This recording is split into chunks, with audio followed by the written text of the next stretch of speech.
noite. Olá, boa noite. Começa agora o Repórter Brasil. E estes são os destaques de hoje. O Brasil iguala o número de medalhas de ouro na Paralimpíada de Tóquio ao próprio recorde em 2012. Já são 21 medalhas douradas no Japão. Uma delas é a conquista inédita no goalball masculino, depois de uma vitória de 7-2 contra a China. Começa a tradicional Semana Brasil. São 10 dias de descontos e promoções no comércio em todo o país. E vamos conhecer a história de uma alagoana de 8 anos que pode ganhar o título de pessoa mais jovem a descobrir asteroides. Ela nem sabia falar telescópio direito, mas queria um telescópio para ver os objetos, né, no céu mais perto.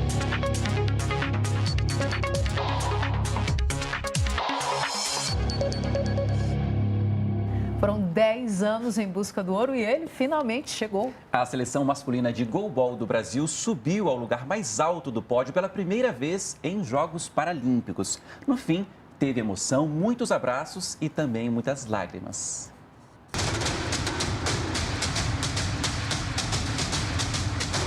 Se você soubesse que alcançaria o sonho da sua vida em 10 anos, aguentaria esperar? Saberia lidar com as frustrações até chegar lá? Essa é a história da seleção masculina de goalball, a grande campeã paralímpica. Uma década atrás, o Brasil era ouro no primeiro Parapan que teve disputa de goalball. Só o José Roberto e o Romário estavam lá. Depois daquela medalha de ouro em Guadalajara, nós conseguimos, né, a medalha de prata em Londres. E aí nós viemos com um propósito, que é lutar pela medalha de ouro paralímpica. No ano seguinte, em Londres, o ouro paralímpico bateu na trave. Prata perdendo para a Finlândia na final. Leomon Moreno já havia se juntado à turma. A gente era tido, né, como o time que não tinha expressão dentro de uma competição como uma Paralimpíada.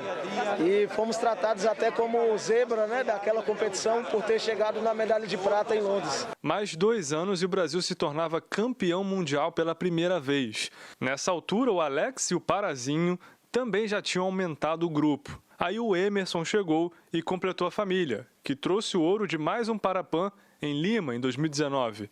Mas faltava o principal, o ouro paralímpico. Não falta mais.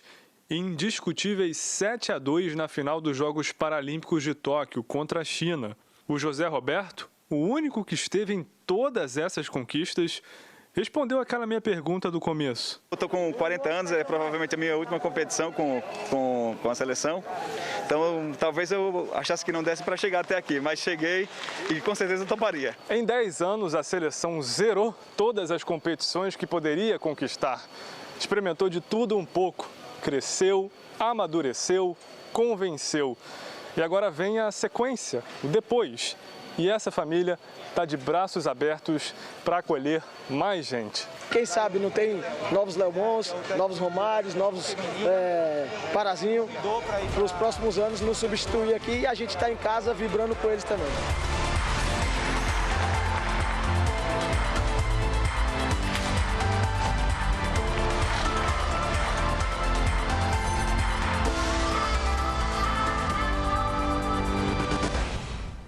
E teve mais ouro brasileiro lá em Tóquio. Nós temos agora 21 medalhas douradas. É o mesmo número da Paralimpíada de Londres em 2012. E olha que ainda faltam 2 dias de disputa. Isso quer dizer que estamos perto de superar o nosso recorde de ouros em uma única edição da Paralimpíada. Veja agora as outras conquistas brasileiras no Japão nesta sexta-feira. João Vitor Teixeira garantiu a medalha de bronze na prova de lançamento de disco classe F37. Esta foi a segunda medalha de João Vitor nos Jogos do Japão. Ele já tinha conquistado um bronze na prova do lançamento de peso da classe F37. O brasiliense Wendel Bellarmino voltou a brilhar no Centro Aquático de Tóquio, faturando bronze nos 100 metros borboleta classe S11. O brasileiro Luiz Carlos Cardoso conquistou a medalha de prata na prova dos 200 metros da canoagem, classe KL1. Este é o melhor resultado do Brasil na modalidade em edições de Jogos Paralímpicos. Pódio duplo no arremesso de peso, classe F57 para cadeirantes. Thiago Paulino deu um show no Estádio Olímpico de Tóquio e cravou 5,10 metros. O bronze também veio para o Brasil com Marco Aurélio Borges.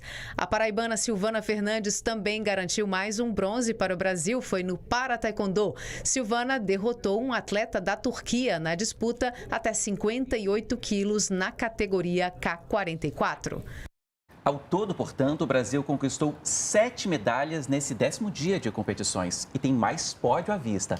Brasil e Argentina disputam a final do futebol de 5 amanhã. A gente vai voltar a Tóquio ao vivo dessa vez para conversar com o repórter Igor Santos. Ele fala da expectativa para o jogo desse sábado e avalia o desempenho dos nossos atletas até aqui. Boa noite, Igor. Boa noite, Paulo. Boa noite, Catiúcia. Bom dia aqui de Tóquio. A performance do Brasil até agora tem sido espetacular, né? A gente pode falar que mesmo com muitas dificuldades, justamente por conta do que aconteceu na pandemia, muitos atletas sem conseguir ter o devido treinamento, ficaram muito tempo parados. Mesmo assim, o Brasil está registrando a melhor campanha, já igualou a melhor campanha em termos de número de ouros, com 21, que tinha conquistado em Londres e agora vai em busca da maior quantidade de medalhas, né, que conseguiu no Rio de Janeiro, foram 72, até agora já temos 61, ou seja, um desempenho sensacional da delegação do Brasil, que ainda tem mais para fazer, justamente porque nós temos mais 2 dias de competição, com mais expectativas de ouro. E vocês falaram do futebol de 5, justamente essa, acho que é a grande expectativa que resta daqui para o final. O Brasil é o atual tetracampeão, todas as edições do futebol de 5 foram vencidas para o Brasil nunca perdeu uma partida e agora vai encarar a grande rival, a Argentina, que foi responsável por quebrar uma sequência do Brasil em 2017, em que vencia todas as finais por mais de 10 anos. A Argentina não chegou a derrotar o Brasil, o jogo terminou em 0-0 na final da Copa América, mas venceu nos pênaltis. Então pode ter um gostinho aí de revanche para o Brasil para conquistar esse penta do futebol de 5, que seria realmente mais uma amostra da dominância desse time do futebol de 5. Volto com vocês, Paulo, Catiúcia. Obrigada, Igor, e parabéns aí pelo excelente trabalho. Vamos ver então como está o quadro de medalhas dos Jogos. A China segue firme em primeiro lugar com 85 ouros, 53 pratas e 46 bronzes. A Grã-Bretanha continua na segunda posição. Os Estados Unidos subiram para o terceiro lugar. O Comitê Paralímpico da Rússia caiu para o quarto. A Ucrânia se mantém em quinto e o Brasil caiu para a 7ª posição. Nós temos 61 medalhas no total, 21 ouros, 14 pratas e 26 bronzes. E a gente vê também como está a agenda de competições dos brasileiros. Agenda cheia. Ainda hoje, às 9h30, tem a final do lançamento de dardo. Poliana de Jesus está na disputa. Às 10h15, tem mais uma final. Dessa vez, a dos 200 metros rasos T35. Fábio Bordignon participa da prova. Logo depois, às 10h25, é a vez de Christian da Costa em outra final. 200 metros rasos T37. Azer Matheus Ramos vai para a última prova dos 100 metros rasos T36. É às 10h35 da noite. Às 11h20, tem as eliminatórias do tiro com arco misto. Fabiola Dergovics e Heriberto Roca enfrentam uma dupla do Japão. À 1h30 da manhã, tem semifinal do badminton com Vitor Tavares. Às 2h da manhã, o Brasil enfrenta a Bósnia na luta pela medalha de bronze do vôlei sentado masculino. E reforçando a informação que o Igor trouxe há pouco para a gente direto do Japão, às 5h30 tem a final do futebol de 5 masculino com Brasil e Argentina. Às 7h20 da manhã, Gustavo Henrique Dias briga pelo ouro no salto em distância T20. E temos 2 brasileiras na final dos 200 metros rasos T20. A Thalita da Silva e a Jerusa dos Santos. E essa competição é às 7h30 da manhã. E para fechar, às 7h45, o Edenilson Floriani disputa a final do arremesso de peso F63. Lembrando que você acompanha a transmissão da Paralimpíada aqui na TV Brasil, sempre a partir das 10h30 da noite.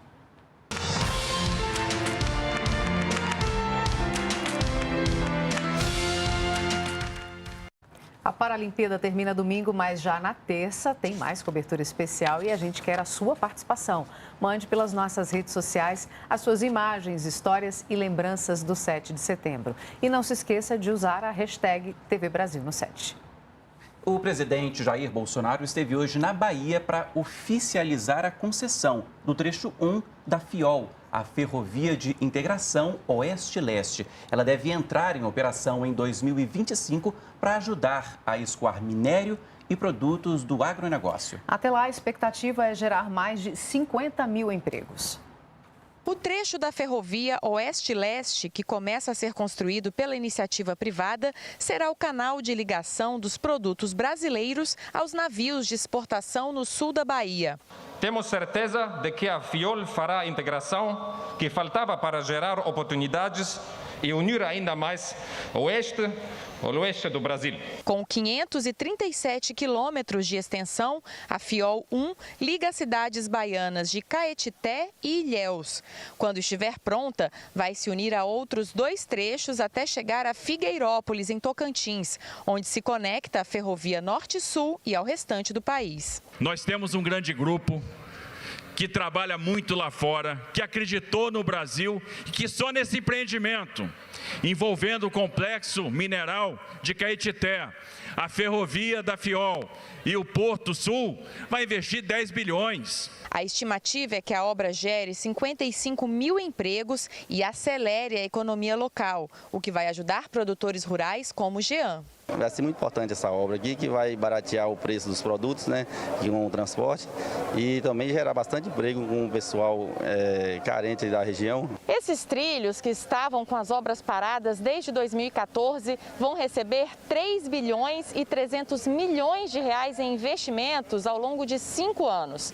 Por aqui, vão passar 60 milhões de toneladas por ano de produtos da mineração e do agronegócio. A iniciativa privada, que é aquela que realmente leva o país para frente, vem atrás de nós, que tenha confiança naquilo que nós fazemos. Assim sendo, não podemos esperar outra coisa senão um progresso para o nosso Brasil.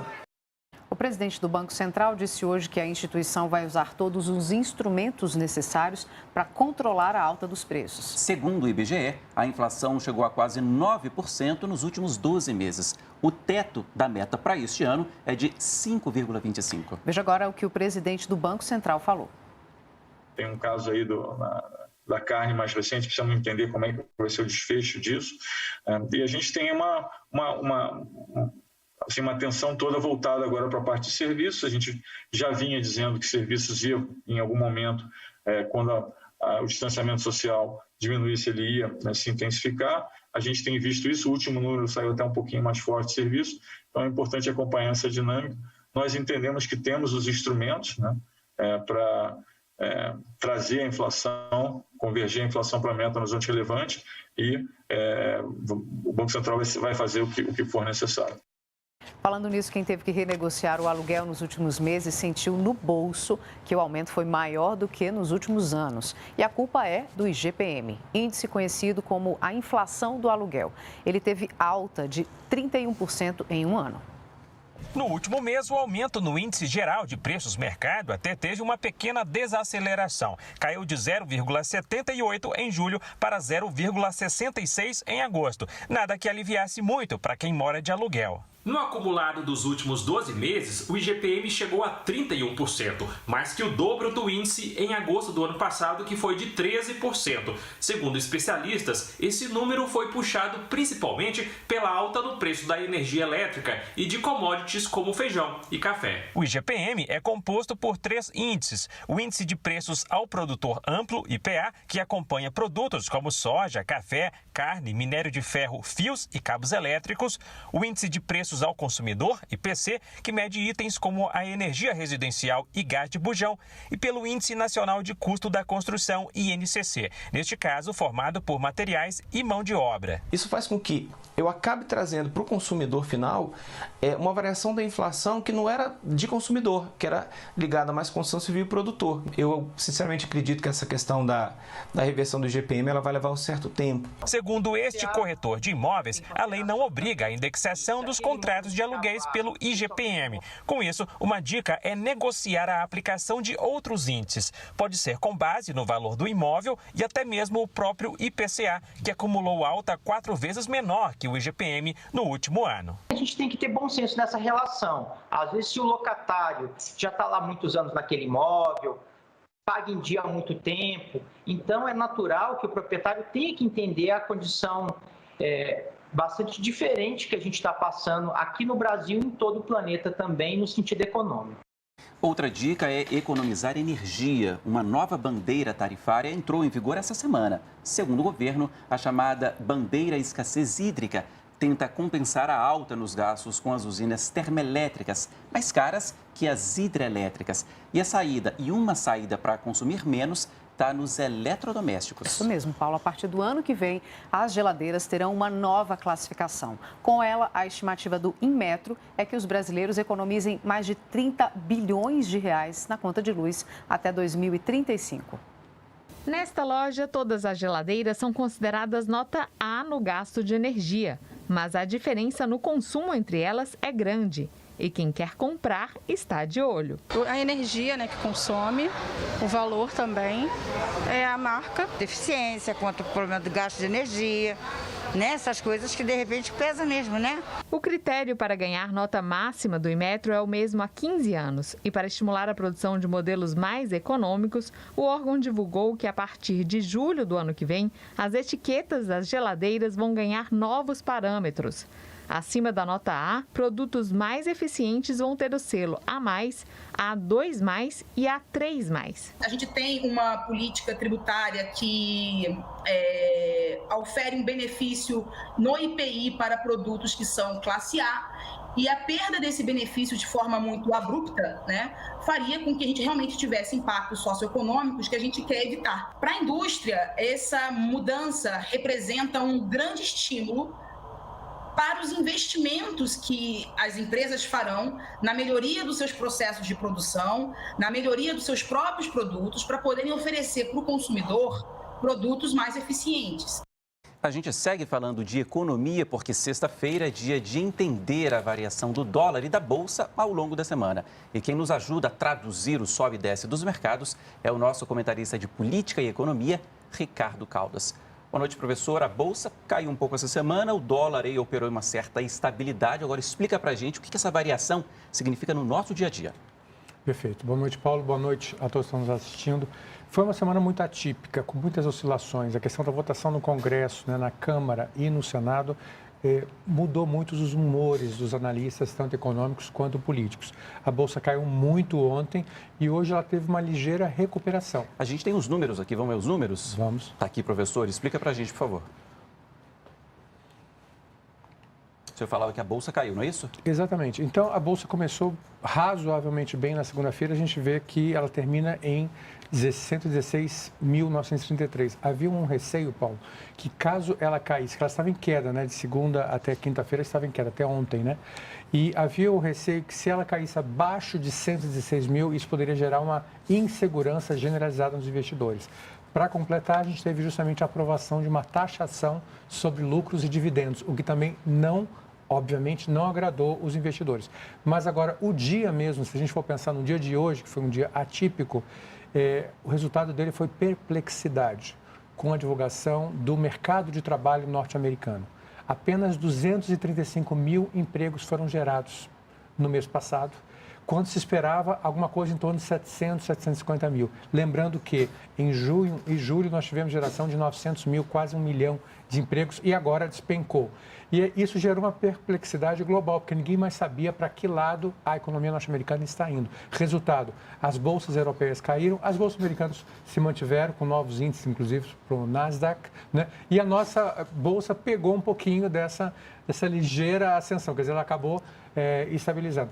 Eu tenho uma teoria que a gente tem que comprovar com o tempo, que essa queda na geração de empregos foi justamente apenas pelas férias, que nós estamos em férias ainda nos Estados Unidos, em agosto.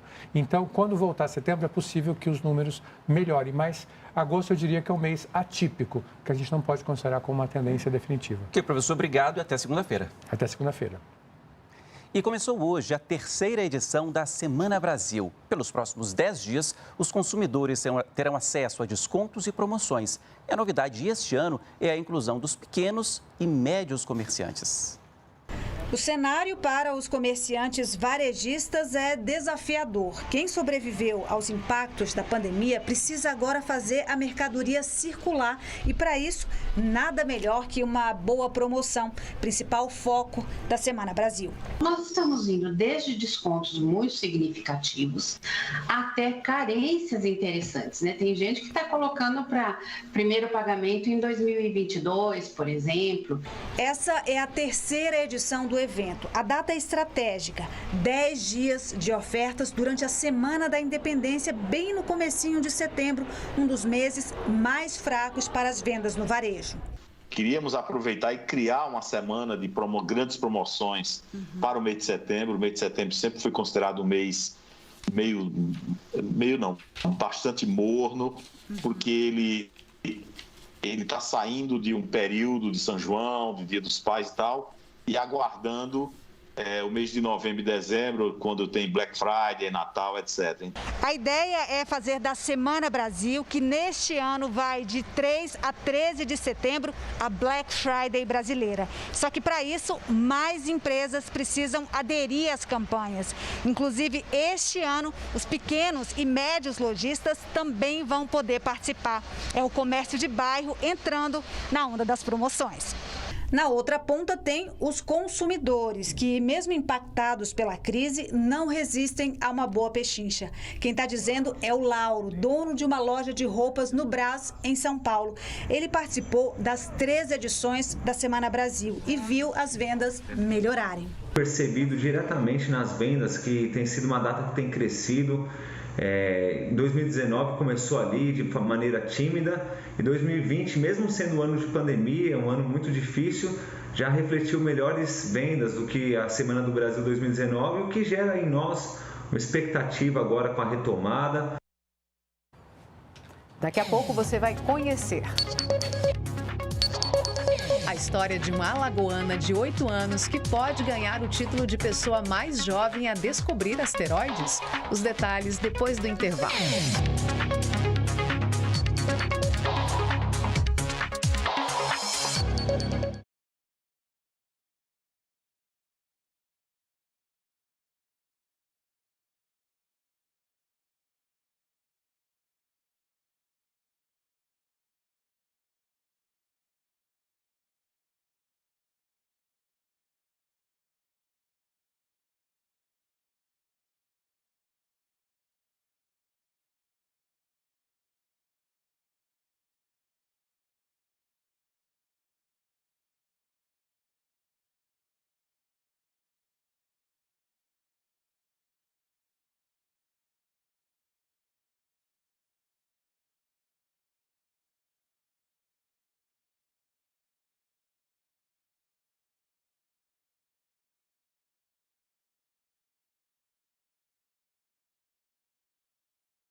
Um ataque terrorista com faca num supermercado da Nova Zelândia deixou 6 pessoas feridas hoje, 3 delas em estado grave. O homem que atingiu as vítimas foi morto pela polícia. Ele era do Sri Lanka e morava na Nova Zelândia há 10 anos. A primeira-ministra do país, Jacinda Ardern, afirmou que o autor do ataque era um seguidor do Estado Islâmico que estava sendo monitorado desde 2016. Ela lamentou o episódio, mas enfatizou que o ataque foi feito por um homem e não por uma religião, cultura ou etnia. Aqui no Brasil, um acidente impressionante parou o trânsito em uma das principais avenidas de João Pessoa, na Paraíba. Uma cratera gigante se abriu e um carro caiu de uma altura de 10 metros. Como podemos ver nas imagens, os 2 ocupantes do veículo tiveram que ser retirados do buraco com a ajuda de cordas por pessoas que estavam no local. Eles foram levados para hospitais da capital paraibana, mas passam bem. O buraco foi aberto por causa do rompimento de uma galeria de águas pluviais. O trânsito na avenida foi interrompido e os motoristas encaminhados para um desvio. O Supremo Tribunal Federal formou hoje maioria a favor da volta da gratuidade para as inscrições do Exame Nacional do Ensino Médio, o Enem, para os candidatos que faltaram à prova no ano passado. 9 partidos, a OAB e 3 entidades ligadas a movimentos estudantis questionaram a regra do Ministério da Educação, que suspendeu o benefício para os estudantes que eram isentos ano passado, mas não compareceram nem justificaram a falta aos 2 dias de prova. Ao todo, 2.800.000 estudantes de todo o país estão nessa situação. A votação, que ocorre de forma virtual, está em 8 votos a 0. Confirmada a decisão, o prazo para pedir a gratuidade no Enem deverá ser reaberto, assim como o novo período de inscrição. Hora de chamar a Lara Fonseca, porque a gente quer saber como vai ficar o tempo no fim de semana, né, Lara? Boa noite, bem-vinda. Boa noite, Catiúcia. Boa noite a todos. O fim de semana ele começa chuvoso em algumas regiões. No sul, aquela frente fria que a gente vem falando aqui vai trazer pancadas de chuvas mais intensas, com potencial inclusive para queda de granizo no Rio Grande do Sul e em Santa Catarina também. Continua chovendo também no litoral nordestino, mas os maiores volumes eles estão previstos para o norte do país. Temos, inclusive, umas imagens de Belém para a gente ver aqui o avanço da chuva. A gente pode ver aqui, elas foram feitas pela Clima ao Vivo e mostram as nuvens chegando, o céu escurecendo e a chuva caindo. Olha, só nesses 3 primeiros dias de setembro já choveu 38% do esperado para todo o mês, né? E os paraenses, eles podem manter o guarda-chuva à mão porque vem mais água por aí no final de semana, que também vai ser quente, com as temperaturas variando entre 20 e 27 graus. E essa chuva toda aí, vem para cá? Tem notícia boa para a gente, Lara? Olha, Catiúcia, infelizmente aqui pra gente a notícia não é muito animadora, né? A gente gosta e precisa de chuva, mas olha só, amanhã, no domingo, como a gente vai ver aqui no nosso mapa, esse mapinha pro domingo, a gente vê aqui toda essa área destacada em verde é onde vai chover, né? E olha só, ela fica praticamente em volta aqui da região central, que inclui Brasília, né?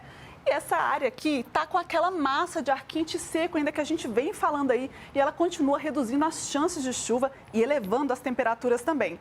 Falando então nas altas temperaturas, vamos ver como é que elas ficam para o domingo. Teresina vai ter um calor então de 37 graus, em Rio Branco pode chegar a 35 graus a máxima. Belo Horizonte 31, aqui em Brasília vai chegar a 32 graus. E Curitiba, né, até Curitiba vai esquentar também 30 graus de máxima. E é para Curitiba que a gente vai ao vivo. Nesse momento, os termômetros registram 24 graus na cidade. Amanhã não tem previsão de chuva para a capital, mas ela vai chegar no domingo e deve ficar até segunda-feira. Tá bom, Lara. Obrigada. Até segunda também, Catiúcia. Até segunda. Tchau. O céu não é o limite para uma brasileira que tem só 8 anos e pode se tornar uma das pessoas mais jovens do mundo a descobrir asteroides. A Nicole é uma astrônoma amadora que já é destaque em um programa que tem a NASA como parceira. Quando você começou a gostar de astronomia? Uma brincadeira de criança que virou coisa séria. O interesse precoce por astronomia transformou essa pequena alagoana em um fenômeno. Com 2 anos, ela já mostrava que gostava muito de observar o céu. Quando ela completou 4 anos, foi que ela começou a pedir coisas mais inusitadas para a gente, né? Que seria pedir logo um telescópio. Ela nem sabia falar telescópio direito, mas queria um telescópio para ver os objetos, né, no céu mais perto. Aos 8 anos, Nicole já é considerada uma astrônoma amadora. Bicampeã na Olimpíada Brasileira de Astronomia, também já é a mais jovem brasileira a integrar o programa Caça Asteroides, iniciativa do Ministério da Ciência e Tecnologia em parceria com a NASA. Eu me inscrevi e eu participo desde a primeira edição, que foi ano passado. E continuo participando até hoje. Eu uso um software que disponibiliza, chamado Astrométrica, e eles mandam imagens, eu coloco nesse software e começo a caçar. Diariamente, milhares de fragmentos de asteroides, cometas e mesmo pedaços de planetas desintegrados caem do céu. Os objetos mais comuns são os meteoritos, como este encontrado na Argentina.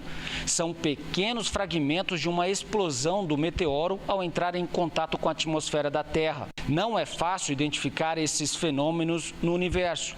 A Nicole já detectou pelo menos 12 desses corpos celestes. Se confirmado, pode ser uma das pessoas mais jovens no programa da NASA com esse feito.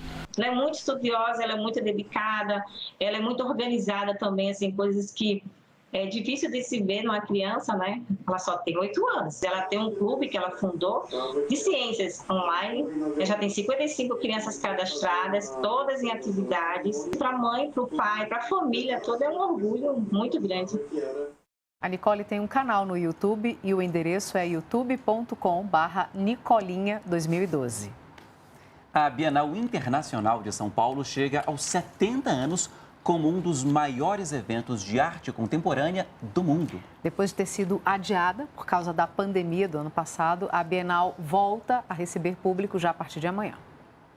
Avenida Paulista, 51. Ainda não existia espaço onde hoje foi sepultado no fim da tarde de hoje. Nós tivemos um problema, né? Você viu, vou seguir aqui. Foi sepultado no fim da tarde de hoje o corpo do ator, diretor e dramaturgo Sérgio Manberti. Ele morreu nessa madrugada aos 82 anos de idade. Sérgio teve uma extensa carreira nos palcos e nas telas. Sérgio Manberti nasceu em Santos, litoral paulista, em 22 de abril de 1939. Com mais de 50 anos de carreira artística, foi ator, diretor, produtor e artista plástico. Ele é formado pela Escola de Artes Dramáticas de São Paulo. No cinema, estreou em 1966 com a comédia nudista A Força, de Vitor Lima. 2 anos depois, já emplacou um sucesso nas telas, com o filme O Bandido da Luz Vermelha. Na televisão, durante quase 60 anos de carreira, participou de novelas, séries e especiais. Entre os papéis de maior destaque, o Dr. Vitor, de Castelo Rá-Tim-Bum, programa infantil da TV Cultura que marcou uma geração. O Serginho foi um homem incrível, um artista maravilhoso, que sempre teve a sua arte misturada com uma questão política, com uma questão que ele achava importante, que a arte devia ser transformadora. Nesse ano, Manberti já havia sido internado outras vezes. Em julho, ficou 15 dias na UTI para tratar de uma pneumonia, mas na última semana voltou ao hospital por conta de uma infecção nos pulmões. Em abril deste ano, lançou a biografia Sérgio Manberti, Senhor do Meu Tempo, escrita a 4 mãos por ele, junto com o jornalista Dirceu Alves Júnior. A atriz Fernanda Montenegro, que escreveu o prólogo, se manifestou nas redes sociais. A gente volta a falar de Paralimpíada agora. Você que acompanha os jogos já reparou que a competição tem esportes específicos divididos em categorias. São letras e números que ajudam a distinguir os diferentes tipos de limitações dos atletas. E para que você não fique com dúvida nenhuma, a gente explica como funcionam essas categorias. Olha só. Ao todo, são 22 modalidades, algumas bem específicas, como o basquete em cadeira de rodas, o futebol de 5 e o vôlei sentado. Em geral, dentro de cada modalidade, os competidores são divididos em 3 maiores tipos de deficiência: física, visual e intelectual. Depois, com base nos potenciais ou deficiências parecidas, são organizados em classes. Cada uma é identificada por uma letra que se refere à modalidade esportiva e um número que é o grupo de um determinado tipo de deficiência. No atletismo, por exemplo, tem a classe T53. Nela compete o brasileiro Parré, que tem paralisia nas pernas, sequela da poliomielite. O T do inglês track indica que acontece na pista e o número se refere a um dos níveis de 51 a 57 da prova para atletas que competem em cadeira de rodas com paralisias, lesões musculares e amputações. Isso tem que ser dividido porque tem atleta que tem uma funcionalidade de tronco muito boa e outras não, dependendo da sua deficiência. Para resumir um pouco, dizendo da T54, que é a maior, seria um atleta que tem um tronco bem preservado, né? Não tem nenhuma deficiência de mão, de braço, nem nada. Já o T53, que é a minha classe, já tem uma dificuldade muito grande de equilíbrio de tronco e tudo. Apesar de todas usarem o mesmo sistema de letras e números, algumas modalidades têm uma classificação ainda mais específica. O futebol de 5 é apenas para atletas com cegueira total. Aqueles que têm alguma percepção luminosa usam um tampão para garantir uma competição em pé de igualdade. A ideia, né, todo o propósito, o objetivo da classificação é que a gente tenha uma competição mais justa possível. Então, ela vem sofrendo alguns ajustes, ela vai sofrer alguns ajustes, está em processo de evolução. O esporte paralímpico é recente, a classificação é recente, mas a ideia sempre foi tornar a competição o mais justa possível, o mais equilibrada possível. Eu lembro que tem mais 2 dias de competição pela frente, esta madrugada e a próxima. A cerimônia de encerramento é domingo e a TV Brasil também transmite. Torcemos e vibramos a cada disputa. Comemoramos cada vitória, cada medalha, cada conquista. E agora celebramos os atletas que nos encheram de orgulho e alegria. Domingo, 8 da manhã, cerimônia de encerramento dos Jogos Paralímpicos Tóquio 2020. Aqui na TV Brasil, emissora oficial da nossa emoção. E agora sim a gente vê a reportagem da Bienal Internacional de São Paulo. Ela chega aos 70 anos e com presença de público a partir de amanhã. Veja aí. Avenida Paulista, 1951. O MASP ainda não existia, mas neste mesmo espaço, onde hoje é o museu, nascia a Bienal de São Paulo. Não foi nada fácil realizar a primeira edição da Bienal 70 anos atrás. O prédio provisório construído ainda nem tinha as portas instaladas quando as obras chegaram. E os montadores tiveram que dormir aqui para proteger tudo. A Bienal foi criada por Titilo Matarazzo, sobrinho do empresário Francisco Matarazzo. Ele se inspirou na Bienal de Veneza para conectar a arte moderna do Brasil com o resto do mundo. Foi só a partir da 4ª edição, em 1957, que o evento ganhou um endereço fixo, o Pavilhão da Bienal. Faz escuro, mas eu canto. O verso do poeta amazonense Tiago de Mello, publicado há mais de 50 anos, é o tema da Bienal de São Paulo deste ano. O evento traz a arte como campo de resistência, ruptura e transformação. Como fazer esses cantos ressoarem, né? A Bienal é um espaço que tem um público muito diverso, que tem um grande alcance e, nesse sentido, é muito importante que nessa exposição tenham lugar esses cantos, essas vozes que precisam ser ouvidas, que nos ensinam a pensar de um jeito diferente, que nos ensinam a ver o mundo de um jeito diferente e que possam nos ensinar a construir um futuro melhor. Adiada para este ano por conta do coronavírus, a Bienal volta a acontecer em ano ímpar, uma tradição interrompida nos anos 90.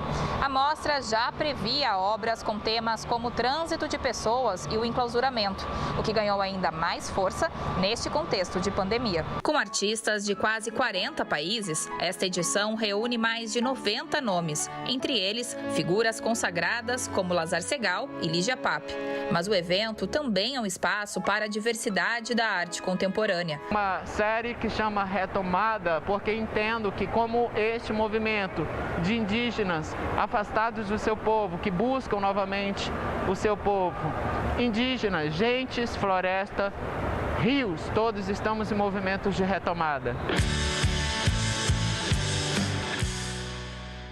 Bom, estiveram hoje aqui com a gente as intérpretes de Libras, a língua brasileira de sinais, Neide Lins e Brenda Rodrigues. O Repórter Brasil fica por aqui. Fique agora com mais imagens da Paralimpíada. Boa noite, até segunda. Tchau.